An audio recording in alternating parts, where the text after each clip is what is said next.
اعوذ باللہ من الشیطان الرجیم، بسم اللہ الرحمن الرحیم۔ الحمد للہ رب العالمین والصلاة والسلام علی سید المرسلین وخاتم النبیین، اما بعد۔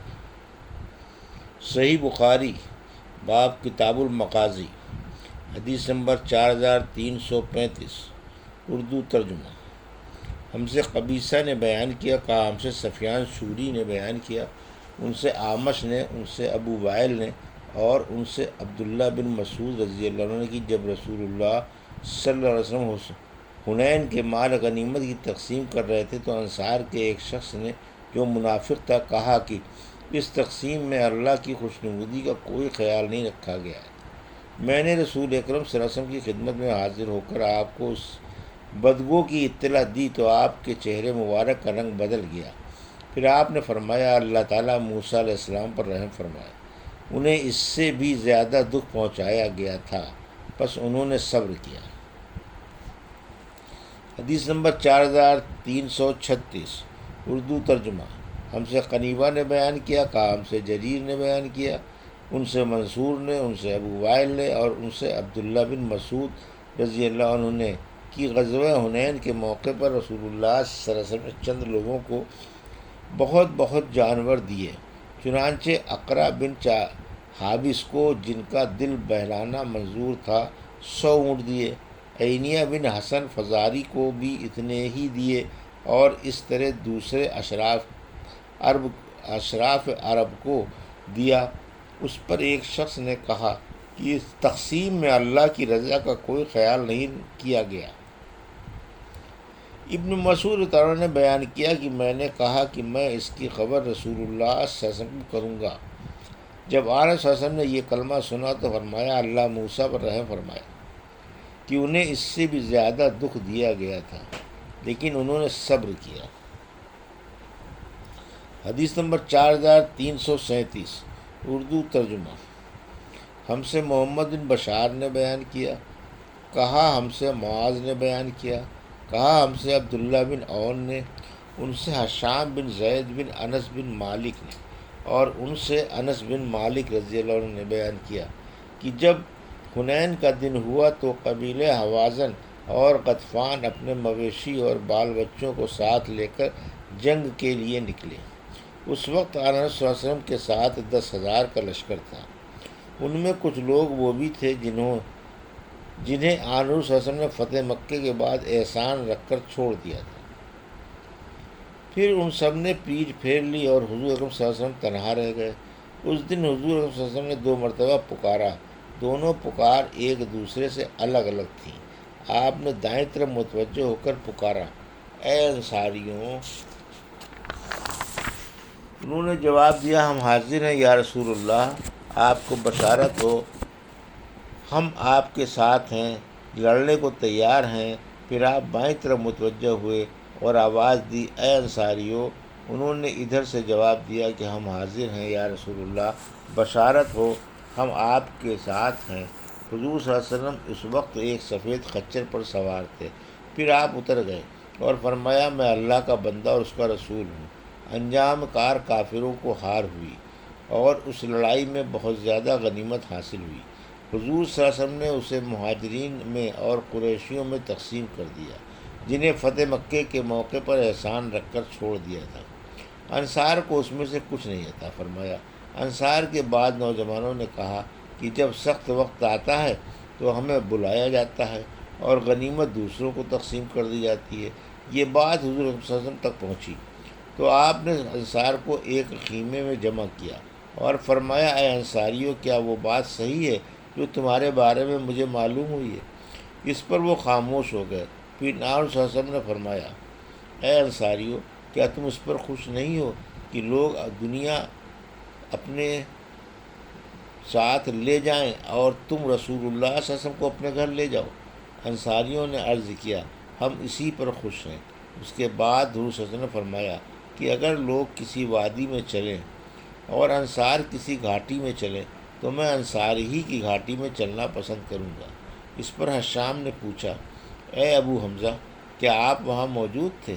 انہوں نے کہا، میں حضور صلی اللہ علیہ وسلم سے غائب ہی کب ہوتا تھا۔ حدیث نمبر 4338 اردو ترجمہ۔ نجد کی طرف جو لشکر آرس حسمت نے روانہ کیا تھا اس کا بیان۔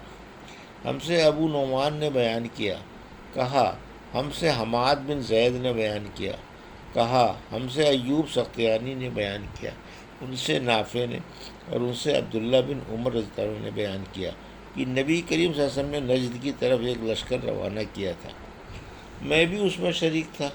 اس میں ہمارا حصہ مال غنیمت 12 اونٹ پڑے، مال غنیمت میں 12 اونٹ پڑے اور ایک اونٹ ہمیں اور فالتو دیا گیا۔ اس طرح ہم 13 اونٹ ساتھ لے کر واپس آئے۔ حدیث نمبر 4339 اردو ترجمہ۔ نبی کریم صلی اللہ علیہ وسلم کا خالد بن ولید کو بنی جزیمہ قبیلے کی طرف بھیجنا۔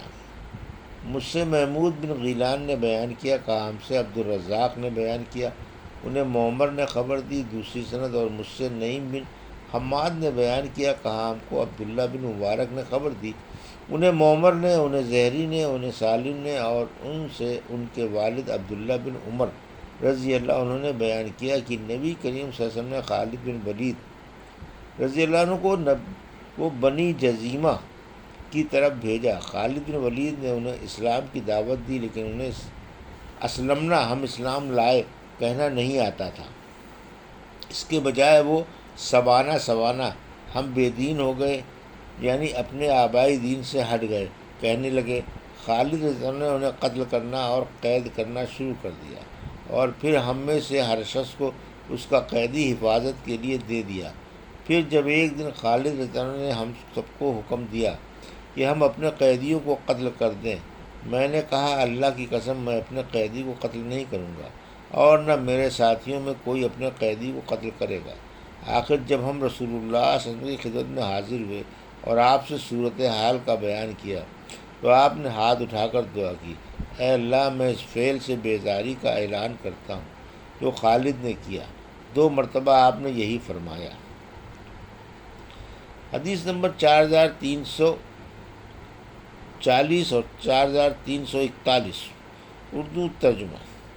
عبداللہ بن حذافہ سہمی رضی اللہ عنہ اور علقمہ بن مجزمد لجی رضی اللہ عنہ کی ایک لشکر میں روانگی جسے انصار کا لشکر کہا جاتا تھا۔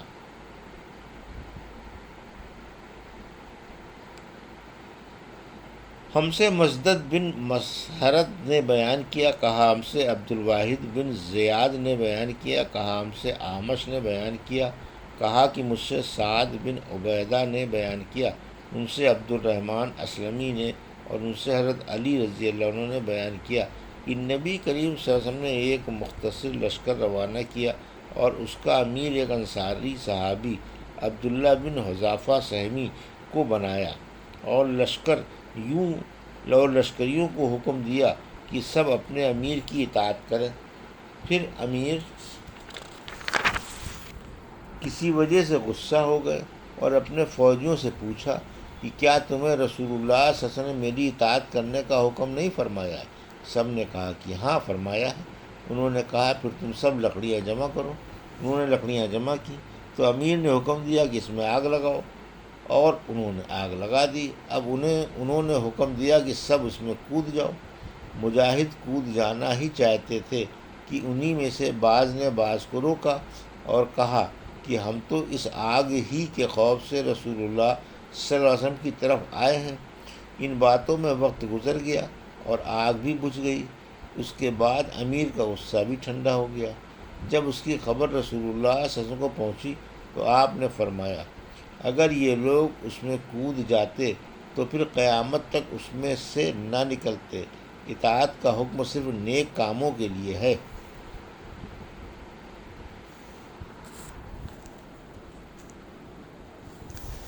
یہ تھی صحیح بخاری باب کتاب المغازی کی حدیث نمبر 4335 سے 4340 کا اردو ترجمہ، جو ابھی 4341 کا اردو ترجمہ جو ابھی آپ نے سماعت فرمایا۔